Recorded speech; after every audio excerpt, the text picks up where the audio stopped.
We do not need a reckless president who believes she is above the law.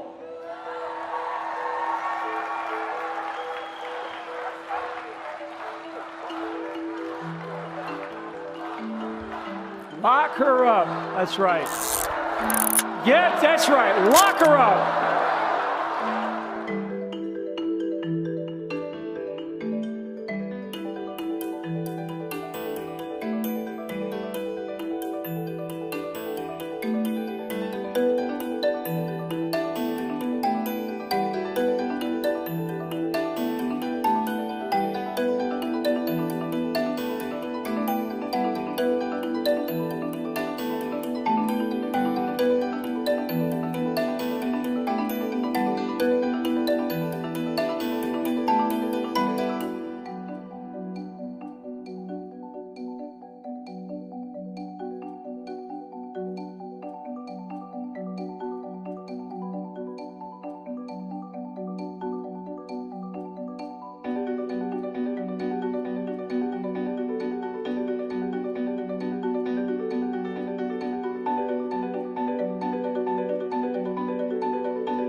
We now know that the Trump's national security advisor, Mike Flynn, had several conversations with the Russian ambassador, Kislyak, just at the time that President Obama was announcing new sanctions for the hacking of the U.S. election against Russia. Number one, did Mike Flynn ever discuss lifting sanctions in any of those conversations? Do you know? I talked to General Flynn yesterday, and the conversations that took place at that time were not in any way related to new U.S. sanctions. They did not discuss anything having to do with the United States decision. The subject matter of sanctions or the actions taken by the Obama administration did not come up in the conversation.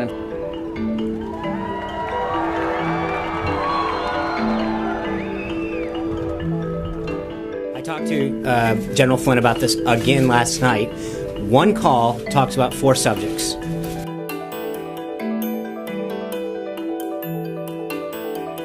The first meeting occurred on January 26. We began our meeting telling him that there had been press accounts of statements from the Vice President and others that related conduct that Mr. Flynn had been involved in that we knew not to be the truth. We also told the White House counsel that General Flynn had been interviewed by the FBI. When I first heard about it, I said, that doesn't sound wrong. My counsel came, Don McGahn, White House counsel, and about it, I said, well, I don't see, to me he was doing the job. The information was provided by, who I don't know, Sally Yates. One of the questions that Mr. McGahn asked me when I went back over the second day was essentially, why does it matter to DOJ if one White House official lies to another White House official? We explained to him it was a whole lot more than that and went back over the concern first about the underlying conduct itself, and then importantly, that every time this lie was repeated, it increased the compromise. And to state the obvious, you don't want your national security advisor compromised with the Russians. Did you in any way initiate that dinner? No.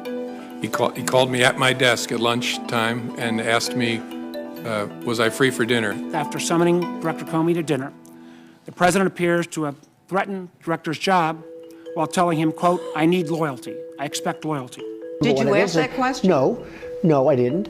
But I don't think it would be a bad question to ask. I think loyalty to the country, loyalty to the United States is important.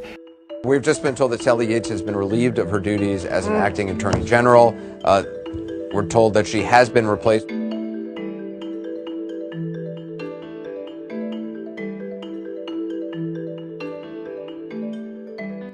The president asked the attorney general to leave the Oval Office so that he could privately ask Director Comey, again, quote, to see way clear to letting Flynn go. Flynn had been forced to resign the day before. On the 14th, the president makes specific reference to that.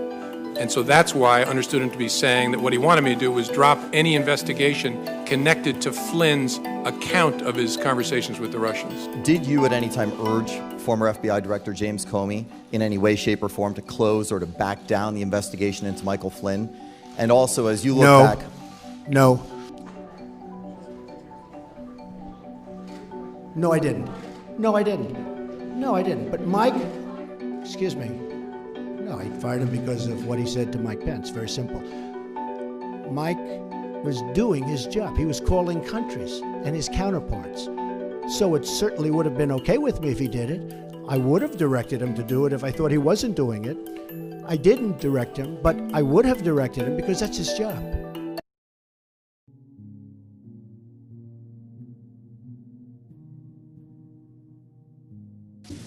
How you doing, Mr. Lee? Fine.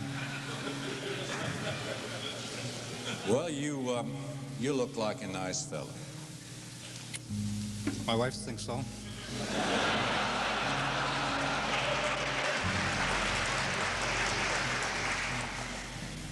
Well, Mr. Lee, I expect that you believe here that the county isn't negligent. That's true, isn't it?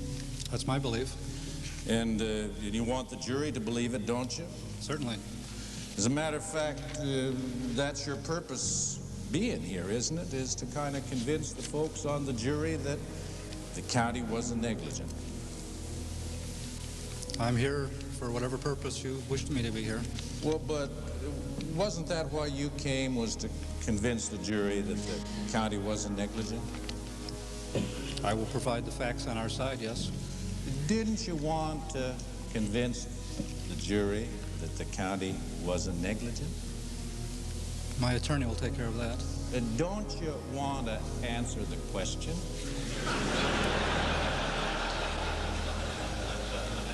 It's all right if you don't want to answer the question. I'll ask you another one. If you were wanting to convince the jury that the county wasn't negligent, there are certain ways a fella could do that, isn't that right? I suppose so. Certain techniques. You're more familiar with that than I am. Well, I don't know whether I am or not. I never did have a coach to tell me how to testify. Did you have a coach? Briefly we did, yes. Oh. Did the coach kind of practice your testimony with you so that you could convince the jury that the county isn't negligent? No, we didn't get into details like that. Or did she tell you anything? Was it a he or she, a he coach or a she coach? It was a lady. Lady. And did she, did you kind of go over how you were going to act on the witness stand? Not in this particular case. It was a general session that we had. Just a little bit of a session. Yes. About how to testify. Yes. It was called a witness consultant, wasn't it? I mean, the woman? The lady? Yes, the lady. Yes, it was. Yes. And it was her idea that in order to tell the truth to the ladies and gentlemen of the jury, that is, to tell the truth to the folks, that you got to be coached, right? Isn't that true? I don't believe I have to be coached, no. Well, but you were coached. Somebody must have believed that you needed coaching.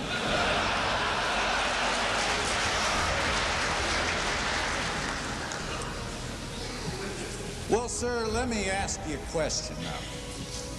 Now, I don't mean to be personal or anything like that, but do you have a coach when you go home to try to explain things to the wife? I mean, do you hire a coach to kind of help you tell the truth to Mama? I've never done that, no. No? Or do you hire a coach when you want to tell the truth and the facts to the boss? That all comes with experience. No, well, wait a minute. could to get you to answer the question. Do you hire a coach to help you tell the truth to the boss? No, I never have. But do you remember any time that you ever hired a coach to help you explain anything in the world except that the county wasn't negligent in this case? Mr. Witness, please. I've never hired a coach. No.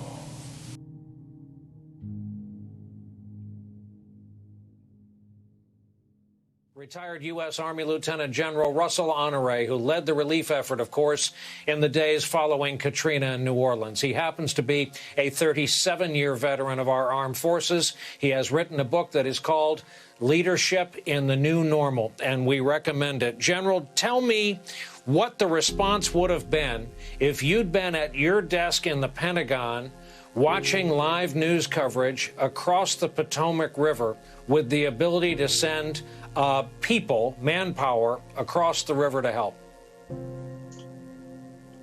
That's a great question. And watching this whole thing unfold yesterday, we would have been giving warning orders to the D.C. National Guard to start to prepare to mobilize. You can prepare troops to mobilize and assemble them before you employ them. So mobilization and deployment is different. I was surprised that the Pentagon did not have those troops on standby. The FBI had a major failure in their intelligence, obviously by those offering the Capitol Police help, and they refused it. I think once this all get uncovered, there was some complicit actions at the Capitol Police. A police chief has been fired, but now we need to look at a special investigation. Was he complicit, along with the Sergeant of Arms in the House and the Senate? It gives appearance of complicity. They complied because they might have thought 45 was coming to the Capitol, and they gave way to the protesters who easily breached the Capitol. This is a crying damn shame.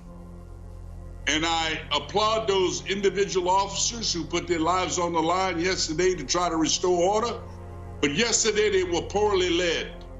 The good news is tomorrow those 3 individuals will be fired and not allowed back into the Capitol. The Sergeant of Arms of both houses and the Capitol Police Chief. And I think investigation will find out there was some complicit actions here.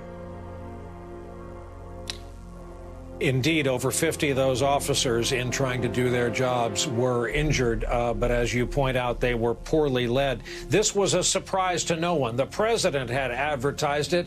Hell, this went out in a group email to every QAnon nut job and white supremacist and neo-Nazi and anti-Semite within hundreds of miles. Yet I want to read you this from the Washington Post.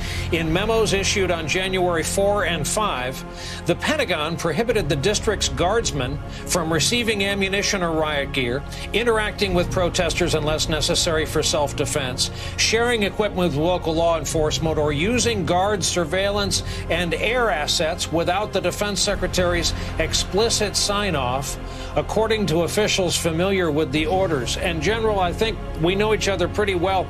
I am not a conspiracy theorist either, and yet reading the tea leaves here, you would think that some kind of a fix was in. It was complicit.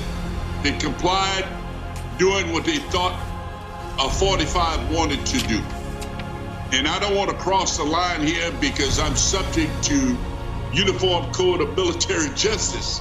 But because if I make derogatory remark against the president or certain members of his cabinet, but I will say this, the hell with it.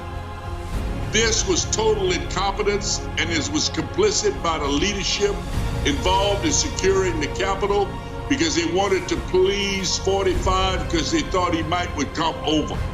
This is a crying shame. I used to be on the Joint Chiefs of Staff and attend meetings at the Situation Room weekly, sometimes bi-weekly. I know this security plan I have coordinated with the Capitol Police, the Sergeant at Arms, in discussions on how we would secure the Capitol during the annual inauguration speech. I know this plan. I know the details. I know the intelligence that's collected by the FBI. I know the intelligence collected by now Homeland Security. They all knew that this could be a dangerous situation when you have that many people coming to town, and they failed to act. And the Department of Defense should have had the DC Guard standing by. Also should have been standing by is the Maryland State Police and the Virginia State Police. This is an interagency operation, sir. And the FBI support teams, they were not there. This is a crying damn shame. This is a failure in government. But what it did, it unmasked the division in this country, that there are people that's been given misinformation, Russian-type information operations by the like of Sean Hannity and 45 himself, that's something that the election was stolen. This problem will not go away. And we need to apply all elements of government and media to disenfranchise this idea that the election was stolen, because 45 has made some 70 million of his followers believe the election was stolen. And it's a shame, because he will go down in history. And kids will be asked 46 is in history classes, what president sent a mob to the Capitol to go attack a place where the vice president was? This will be a history question. Sadly, I think you're right. 46 is days away. Indeed, I've learned one of the Capitol Police officers has tonight passed away due to his injuries. Sad. General Russell Honore, this is why we wanted to talk to you tonight.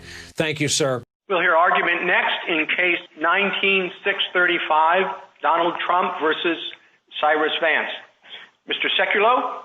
Thank you, Mr. Chief Justice, and may it please...